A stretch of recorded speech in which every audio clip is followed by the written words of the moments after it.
Will you keep learning life with me? The question was written in neat handwriting beneath a complicated calculus equation. Noah Ellis stared at the notebook, unable to stop smiling. Across the quiet university library sat Adrian Cross, the alpha, who almost everyone on campus admired. The alpha, who almost no one truly knew. The alpha Noah had once been too terrified to speak to. 3 years earlier, the lecture hall erupted into applause. Professor Wilson had barely finished writing the final calculus problem before Adrian calmly stood from his seat. The equation covered nearly the entire whiteboard. Even graduate students whispered that it looked impossible. Adrian picked up a marker. 3 minutes later, he placed it back on the tray. The classroom fell silent. Every step of the proof was flawless. Professor Wilson smiled. I've been teaching mathematics for 22 years. I don't think I've ever seen anyone solve it faster. Students applauded. Some admired him. Others simply stared. Adrian accepted neither praise nor attention. He returned quietly to his seat, opened his engineering notebook, and continued taking notes as though nothing extraordinary had happened. At the very back of the room, Noah lowered his eyes to the quiz paper on his desk. 42%. Again, his stomach tightened. One more failed mathematics exam, and the scholarship paying for his architecture degree would disappear. Unlike many students, Noah wasn't struggling because he lacked determination. Every weekday began before sunrise. Mornings were spent in lectures, afternoons delivering food across campus, evenings stocking shelves at a neighborhood bookstore. Most nights he studied until 2 in the morning. By the time calculus homework began, his eyes could barely stay open. When class ended, students crowded around Adrian with questions. Can you explain problem 4? Will you join our research team? Are you coming to the engineering banquet? He politely declined each invitation. Noah watched from across the hallway, his hands gripping the strap of his backpack. He could leave, accept failure, hope somehow everything worked out. Or he could risk embarrassing himself in front of the entire department. His heartbeat thundered as he walked forward. The hallway gradually grew quieter. Someone noticed where he was heading. Then another. Within seconds, dozens of students had turned to watch. Noah stopped in front of Adrian. Words refused to come. His cheeks burned. His palms felt damp. Finally, he forced himself to speak. Can, he swallowed hard. Can you be my math tutor? The hallway became completely silent. Several students exchanged surprised glances. Others looked at Adrian with sympathy, already convinced they knew his answer. After all, rumor claimed dozens of Omegas had confessed to the famous Alpha. Every one of them had been gently rejected. Adrian looked directly into Noah's anxious eyes, not with annoyance, not with pity, simply with quiet attention. Then he answered, tomorrow. A pause. 7 o'clock. The library. Before anyone recovered from the shock, Adrian adjusted the strap of his backpack and walked away. The whispers exploded immediately. He actually said yes. To Noah, what just happened? Noah stood frozen in the middle of the hallway. He had asked for a math tutor. He had expected rejection. Instead, he had just changed both of their lives without realizing it. The next evening, Noah arrived at the university library 20 minutes early. Not because he was eager, because he was terrified. He chose a table tucked into the quietest corner of the second floor and spread out his calculus textbook, notebook, and a stack of practice quizzes covered in red marks. He checked the clock. 6:58 p.m. 2 minutes. Maybe Adrian wouldn't come. Maybe agreeing yesterday had simply been the easiest way to end an awkward conversation. At exactly 7 o'clock, a chair slid back across from him. I don't like making people wait. Noah looked up. Adrian had arrived carrying nothing except a backpack and 2 cups of coffee. He placed one in front of Noah. I didn't order this. I did. But you look tired. His tone was matter-of-fact, as though he were commenting on the weather. It'll help. Noah wrapped both hands around the warm cup. Thank you. Adrian opened Noah's latest quiz. 42%. He scanned every page without saying a word. Noah braced himself. He expected the same reaction every math teacher had given him. You aren't trying hard enough. This should be easy. Maybe architecture isn't for you. Instead, Adrian picked up a pencil. You don't have a math problem. Noah frowned. I don't? You have a foundation problem. He circled one equation. You memorized the formula, but you don't understand why it works. He drew a simple triangle, then another. Within minutes, the complicated page looked surprisingly clear. For the first time all semester, the numbers stopped looking like a foreign language. An hour passed. Then two. Not once did Adrian sigh. Not once did he make Noah feel foolish. Whenever Noah made a mistake, Adrian simply asked, "What made you think that?" Together, they worked backward, until Noah discovered the answer himself. At nearly 10 o'clock, Noah solved an integration problem without help. His eyes widened. I did it. You did. Adrian's voice carried the faintest hint of satisfaction. A tiny smile escaped Noah before he could stop it. So, you really don't hate teaching. Adrian quietly packed his notebook. I hate when people believe struggling means they're incapable. The words lingered in Noah's mind, long after they left the library. Over the following weeks, 7 o'clock became their routine. Library, calculus, coffee, sometimes physics, sometimes silence. The campus noticed. They're together again. The ice prince smiled. I swear I saw it. Impossible. One rainy evening, Noah's stomach growled loudly enough to echo between the bookshelves. Embarrassed, he quickly looked away. I skipped dinner. He laughed awkwardly. I'm trying to make this week's grocery budget last. Adrian reached into the paper bag beside him. I accidentally ordered 2 meals. Noah blinked. You accidentally ordered my favorite noodles. Adrian paused for half a second. Lucky coincidence. Noah accepted the container with a grateful smile. He didn't notice Adrian quietly looking away to hide the faint color rising in his own ears. From across the library, Professor Wilson watched the 2 students for a long moment. Then he smiled to himself, because he knew something Noah didn't. Adrian hadn't agreed to tutor him because he was the smartest student. He had agreed because Noah reminded him of someone he had never been able to save.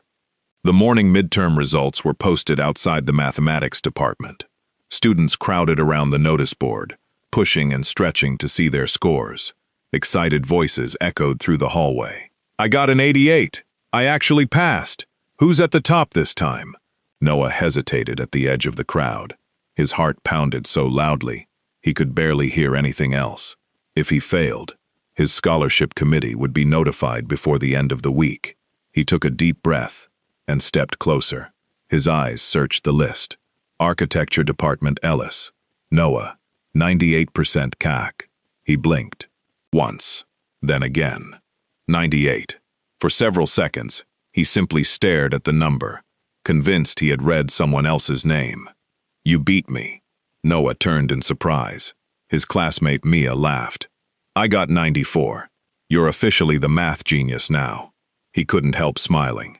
No, I just had the best teacher. Across the hallway, Adrian was surrounded by engineering students congratulating him for earning another perfect score. When Adrian noticed Noah looking his way, he gave a small nod. Not proud, not surprised, as if he had expected this all along. That quiet confidence meant more to Noah than any applause ever could. Later that afternoon, Professor Wilson stopped Noah outside the architecture studio. Do you have a moment? Of course, Professor. The older man led him into his office and closed the door behind them. I wanted to congratulate you. Thank you. You've worked incredibly hard. Noah smiled. I couldn't have done it without Adrian. Professor Wilson's expression softened. I know. A thoughtful silence settled over the room. Has Adrian ever told you why he agreed to tutor you? Noah shook his head. I assumed he just likes teaching. The professor sighed gently. He does, but that's not where it began. He looked out the window toward the campus courtyard. 4 years ago, Adrian's younger Omega brother, Ethan, enrolled here. He was brilliant, creative, the kind of student who always helped everyone else. But mathematics frightened him. He started falling behind. He was too embarrassed to ask for help. Noah listened quietly. He picked up extra jobs to keep paying tuition. He told everyone he was managing. He wasn't. Eventually, he withdrew from the university. The professor's voice became quieter. 3 months later, while delivering food during a late-night shift, he was struck by a speeding car. The room fell silent. Noah's chest tightened. He was only 19. Professor Wilson folded his hands. Adrian blamed himself. He was so busy chasing perfect grades and leadership positions that he never noticed how much his little brother was struggling. Since then, if he sees a student carrying that same lonely look, he can't simply walk away. Noah remembered the coffee, the extra meals, the patient explanations, the jacket carefully draped over his shoulders after he had fallen asleep studying one night. None of it had been done for attention. It had been done because Adrian knew what silent suffering looked like. That evening, Noah found Adrian waiting in their usual corner of the library. Before opening his textbook, Noah quietly said, "Thank you." Adrian looked up. For what? For seeing me before I disappeared, for the first time since they had met. The composed Alpha looked completely speechless. He lowered his eyes, closed the notebook in front of him for a moment, and took a slow breath. When he finally spoke, his voice was barely above a whisper. I promised myself I wouldn't lose another person just because they were too afraid to ask for help. Noah's eyes stung with tears. Across the room, hidden behind a bookshelf, someone lowered their phone after secretly photographing the two of them together. A slow smile spread across the stranger's face. One picture was all it would take to start destroying everything they had built. The first rumor appeared before sunrise. No one knew who posted it. No profile picture, no real name, just an anonymous campus gossip account that seemed to thrive on destroying reputations. At first, it was only a single photo, Noah and Adrian sitting together in the library. The caption read, "Guest tutoring isn't free after all." By lunchtime, the post had been shared hundreds of times. Students laughed in the cafeteria. Whispers followed Noah through every hallway. It makes sense now. How else would someone jump from failing to almost perfect scores? I knew there had to be something going on. Noah tried to ignore them. He kept his head down as he crossed the architecture building. But every step felt heavier than the last. The next morning, things became worse. Fabricated screenshots began circulating online. The messages appeared to show Noah flirting with Adrian before every exam. Others falsely suggested Adrian had secretly given Noah answers to upcoming tests. None of it was real. Every image had been edited, every conversation manipulated. The lies spread faster than the truth ever could. By afternoon, the Student Affairs Office received formal complaints, demanding an investigation. The university acted quickly, not because they believed the accusations, but because academic integrity left no room for uncertainty. That evening, Noah arrived at the library anyway. The chair across from him remained empty. 7 o'clock came and went. Then Adrian finally appeared. Not carrying textbooks, only a folded letter. They suspended our tutoring sessions. Noah's heart dropped. For how long? Until the investigation is complete. The words felt like a door quietly closing. Noah stared at the tabletop. I'm sorry. Adrian frowned slightly. For what? I should never have asked for your help. If I hadn't, none of this would have happened. For a long moment, Adrian said nothing. Then he pulled out the chair and sat across from Noah. They aren't attacking my reputation. He spoke with calm certainty. They're attacking yours. Noah looked up. They're trying to convince people that your success isn't real, and that makes this my fight too. Tears blurred Noah's vision. You could just walk away. Everyone would understand. Adrian shook his head once. No. His answer came without hesitation. I've already watched someone I loved struggle alone because he believed asking for help made him a burden. I'm not making that mistake twice. The next morning, the university announced an independent academic review. Every tutoring session would be examined. Every assignment, every exam paper, library attendance records, security camera footage, faculty interviews, everything. Some students whispered that Adrian was making a mistake. If there's even one inconsistency, his future is over. But Adrian signed every document without reading twice. He had nothing to hide. As Noah left the administration building later that afternoon, he noticed someone standing across the courtyard, a fellow engineering student named Victor Hale. Victor smiled politely, but his eyes never reached his smile. In his hand was a phone displaying the anonymous gossip account. When Noah looked closer, Victor quietly locked the screen and slipped the phone into his pocket. For just a fraction of a second, their eyes met, and Noah felt a chill he couldn't explain. Somewhere deep inside, he realized the rumors hadn't appeared by accident. Someone had planned them. And whoever that person was, they weren't finished yet. The investigation lasted 12 days. For Noah, it felt like 12 years. The university campus carried on as though nothing had changed. Lectures continued. Assignments piled up. Students laughed in the courtyard. But wherever Noah walked, conversations stopped the moment he appeared. Some people avoided him. Others stared openly. A few still believed the rumors, despite the lack of evidence. It hurt, not because strangers doubted him, because Adrian's name had been dragged into the same storm. One rainy afternoon, Noah stood outside the administration building with an unsigned withdrawal form in his hands. If he left the university now, the investigation would end. Adrian's reputation would recover. At least, that was what Noah kept telling himself. You won't solve anything by disappearing. Noah turned. Adrian stood beneath a black umbrella, his expression as composed as ever. You read my mind.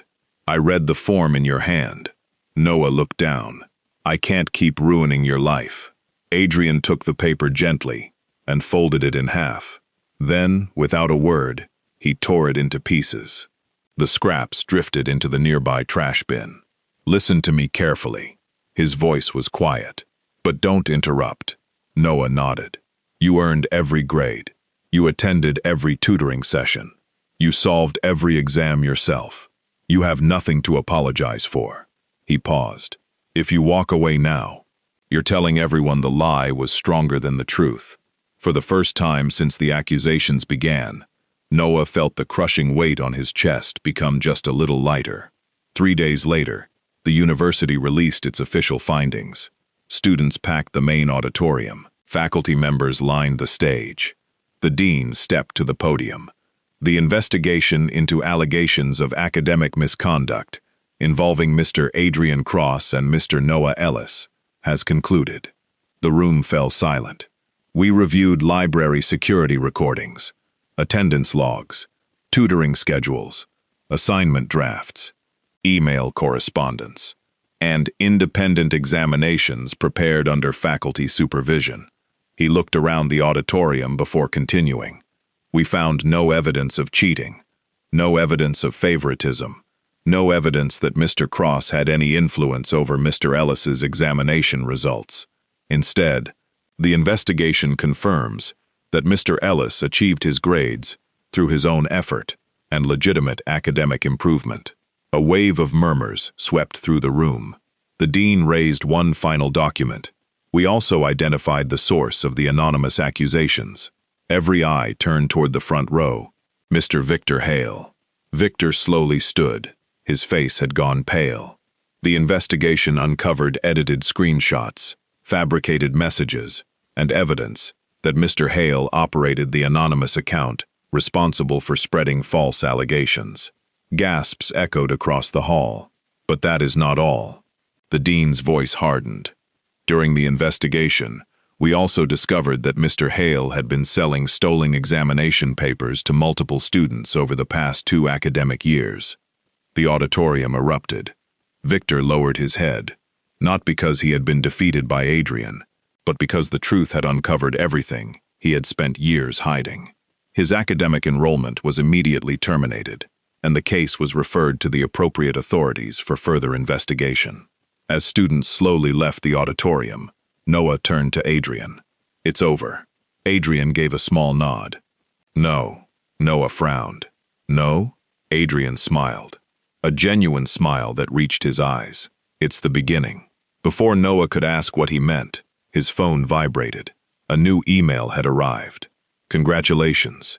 You have been selected for the International Architecture Fellowship in Copenhagen." His dream had just come true, but accepting it meant leaving the one person who had quietly become his home. Noah read the email 3 times before the words finally felt real. International Architecture Fellowship, Copenhagen, Denmark. 2 years, full tuition, living expenses covered. The opportunity to study under some of the world's most respected architects. It was everything he had dreamed about on the nights he stocked bookstore shelves until midnight. Everything he had worked toward while surviving on instant noodles and 4 hours of sleep. So why did his chest feel so heavy? That evening, he met Adrian at the library as usual. The investigation was over. The whispers had faded. Students no longer stared when they walked in together. In fact, many now greeted Noah with genuine respect. Adrian noticed the folded letter in Noah's hands. "You've been accepted." It wasn't a question. Noah nodded. "I leave in 3 weeks." A long silence settled between them. Adrian looked at the acceptance letter before quietly saying, "Congratulations." Noah forced a smile. "That's all? What else should I say?" "I don't know. Maybe," he laughed nervously, "maybe tell me not to go." Adrian looked at him for a long moment.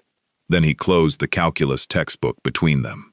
"If I did that, I'd be asking you to become smaller, so I could feel less lonely." Noah lowered his eyes. "I would never ask that of someone I care about." The words lingered in the quiet library. Someone I care about.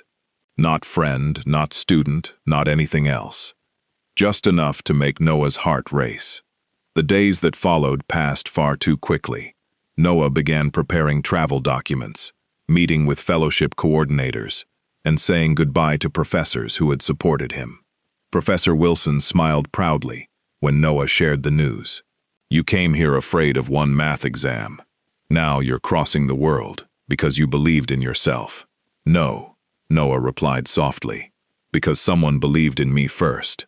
Meanwhile, Adrian accepted an engineering position with one of the country's leading design firms. His classmates celebrated. Faculty members predicted he would become one of the youngest project directors in the company's history. Yet, despite all the congratulations, there was one thought he couldn't silence. The library would soon have one empty chair. 3 nights before Noah's flight, rain fell gently across the campus. The two of them sat in comfortable silence, solving one final practice problem. When Noah finished, he looked up. "I don't think I need a tutor anymore." Adrian smiled faintly. "I noticed." "So?" Noah hesitated. "What happens after I leave?" Adrian closed his notebook. "We keep moving forward. Separately, for a while. And if..." Noah searched for the courage to finish the question. "What if distance changes everything?" Adrian met his eyes. Then it wasn't real to begin with. The certainty in his voice eased a fear Noah hadn't even known how to describe. As they packed their books, Adrian reached into his backpack and pulled out a small envelope. "Tomorrow night." He handed it to Noah. 7 o'clock. The library. Noah looked down at the envelope. There was no explanation. Only his name written neatly across the front. He looked back up. "What is this?" Adrian adjusted the strap of his backpack. "The answer to the question I've been trying to solve all semester." With that, he turned and walked out into the rain. Noah stood alone beneath the warm library lights, holding the unopened envelope, completely unaware that the next evening would change both of their futures forever. The library looked exactly the same tall windows, the same rows of books, the same quiet corner where a frightened Omega had once asked a question that changed his life. Only this time, Noah wasn't carrying a calculus textbook. He was carrying the unopened envelope Adrian had given him the night before. The clock on the wall struck 7, right on time. Adrian appeared from between the bookshelves, dressed more casually than Noah had ever seen him. For the first time in months, there were no notebooks between them, no equations waiting to be solved, only silence. Noah smiled nervously. "I finally passed math." A soft laugh escaped Adrian. "I noticed. I never thought I'd hear you laugh. I never thought I'd have a reason to." They both smiled. The awkwardness melted into something warm and familiar. Noah looked down at the envelope in his hands. "I haven't opened it. I know. You wanted me to wait. I did." Adrian nodded toward the table. "Sit." They took their usual seats. For a moment, neither spoke. The library buzzed quietly around them, but it felt as though the rest of the world had disappeared. Finally, Adrian broke the silence. "When you asked me to tutor you, I didn't say yes, because I was impressed." Noah listened carefully. "I said yes, because I saw someone trying to carry everything alone." He looked at his hands. "My brother used to smile like that. He always said he was fine. He never was. I promised myself that if I ever met someone standing at the edge, the way he had been, I wouldn't walk away." Noah felt his chest tighten. "I know. Professor Wilson told me." Adrian looked surprised. "He did?" He thought I deserved to understand. A quiet silence followed. Then Adrian looked directly into Noah's eyes. "But that's only how this started." His voice became softer. "Somewhere between solving equations, sharing dinners, and watching you refuse to give up. I stopped helping you because of my past." He took a slow breath. "I stayed because I fell in love with the person you are." Noah's eyes filled with tears. For months, he had imagined this moment. Now that it had arrived, words refused to come. He laughed quietly through the tears. "You know what's funny?" Adrian waited. "I've spent this entire semester solving impossible equations. I kept searching for complicated answers." He shook his head with a smile. "But the easiest answer I've ever found," he reached across the table, "is you." For the first time, Adrian reached out without hesitation. Their hands met gently between the open books.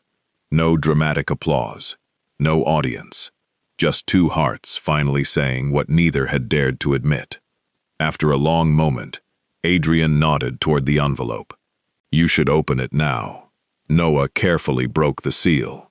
Inside was a single boarding pass, his flight to Copenhagen. Attached to it was a handwritten note. "Every Friday, 7 o'clock, one math problem, no matter how far apart we are." Noah looked up, smiling through tears. "You already planned for the distance." Adrian smiled. "I never planned for losing you." Outside the library windows, the evening rain began to fall. Tomorrow, Noah would leave for another country. But for the first time, neither of them was afraid of the miles between them, because they had finally found the courage to say the one thing that mattered most. And love built on trust could travel any distance. The airport was louder than Noah expected. Announcements echoed through the terminal. Suitcases rolled across polished floors. Families embraced. Friends promised to keep in touch. Standing beside the security gate, Noah looked at Adrian one last time before boarding. Neither of them believed in dramatic goodbyes. No tears, no desperate promises, just honesty. "I'll call you when I land. I'll answer. I might get homesick. You probably will." Noah laughed. "And if I forget a calculus formula?" Adrian raised an eyebrow. "I'll consider that a personal failure." They both smiled. Then, before Noah stepped toward security, Adrian gently pulled him into a brief embrace. It lasted only a few seconds, but it carried everything words could not. "Take care of yourself," Adrian whispered. "You too." Noah walked away without looking back, not because he didn't want to, because he knew if he did, he might never find the strength to board the plane. Copenhagen was beautiful. Its streets blended centuries-old architecture with modern design. in ways Noah had only seen in textbooks. The fellowship challenged him every day. Projects grew more demanding. Deadlines became relentless. Yet every Friday evening, regardless of time zones, one tradition never changed. At exactly 7 o'clock in Adrian's time, Noah's phone would ring. The video call always began the same way. Adrian held up a sheet of paper. "Ready?" Noah laughed. "I still can't believe we're doing this. You promised." "I know. One math problem, every week." Sometimes Noah solved it first. Sometimes Adrian intentionally chose questions, just difficult enough to make him think. The equations eventually became an excuse. Their conversations stretched long after the answers were finished. They talked about architecture, engineering, books, family memories. The students Adrian had begun tutoring after classes, the community projects Noah was designing overseas. The miles between them slowly became less important than the routine they refused to break. Back home, Adrian kept another promise to himself. With Professor Wilson's support, he established a free evening tutoring program for scholarship students struggling in mathematics and science. He called it the Open Desk Initiative. No appointments, no fees, no judgment. Only one rule hung above the entrance. Asking for help is a sign of courage. Students arrived cautiously at first. Within months, every seat was filled. Meanwhile, Noah used his fellowship to design affordable community learning centers, where children and university students could study together, regardless of income. Whenever reporters praised his work, he always answered the same way. Education changes lives, but kindness is what makes education possible. 2 years passed more quickly than either expected. On the morning of Noah's return flight, he packed the notebook Adrian had given him before he left. Inside were more than 100 solved math problems. Some pages were filled with equations. Others contained small handwritten notes Adrian had added over the years. "Don't skip meals. You sounded tired this week. Sleep more. I'm proud of you." Noah smiled as he closed the notebook. He realized those pages had never really been about mathematics. They were a record of two people choosing each other, week after week, across thousands of miles. When his plane landed, he turned on his phone. One new message waited. "Library, 7 o'clock. Don't be late." Noah laughed softly. Some traditions were worth keeping forever. The university library hadn't changed. The tall windows still welcomed the evening light. The old wooden shelves still carried the scent of worn pages and quiet determination. And tucked away in the same corner where everything had begun, one table remained empty, waiting. Noah walked through the entrance at exactly 7 o'clock. Some habits never faded. Across the room, Adrian looked up from a notebook and smiled. Not the polite smile students occasionally caught by accident.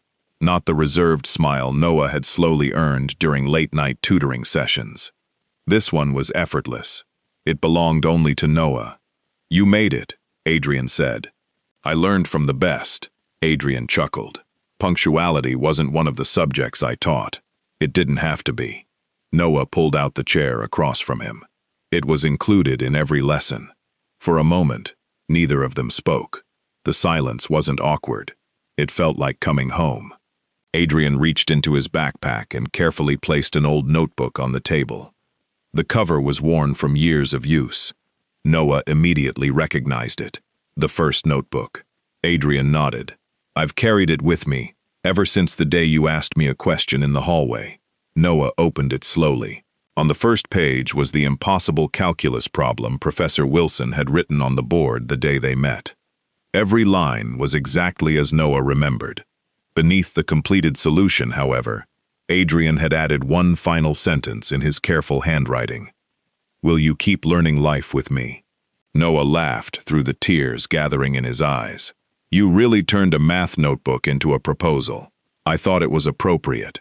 "It absolutely is." He looked up at Adrian. "You know, when I asked if you'd tutor me, I honestly thought you were going to reject me." Adrian smiled softly. "I almost did." Noah blinked. "You did?" "I wasn't afraid of helping." I was afraid of getting attached. His expression grew thoughtful. After losing Ethan, I convinced myself that keeping people at a distance was safer. But then you kept showing up. You worked harder than anyone I knew. You thanked me for things most people wouldn't even notice. And somewhere between equations, I realized I wasn't waiting for our study sessions because of calculus anymore. Noah reached across the table and intertwined their fingers. I'm glad you didn't walk away. So am I. The following spring, Adrian officially opened the Cross Learning Center, a free tutoring program for scholarship students and anyone too afraid to ask for academic help. Its motto, displayed above the entrance, read, "No question is too small." No student stands alone. Just across town, Noah unveiled the first of several community learning spaces he had designed. Bright, welcoming buildings where children, university students, and working adults could study side by side without worrying about cost. Their projects grew. So did the lives they touched. Years later, freshmen still whispered the story of the university's coldest alpha and the nervous omega who interrupted a crowded hallway with one awkward question. Some remembered it as the campus's sweetest romance. Others remembered it as the scandal that proved truth always outlasts lies. But the students who benefited from the tutoring center remembered something even more important, that asking for help could change a life. As the library lights dimmed, Noah rested his head lightly against Adrian's shoulder. I used to think the bravest words I'd ever say would be "I love you." Adrian kissed his forehead gently. And now, Noah smiled. They were, "Can you be my math tutor?" Because that one small question hadn't simply helped him pass calculus. It had taught two lonely hearts that love isn't found by pretending to have all the answers. It's found by trusting someone enough to ask for help.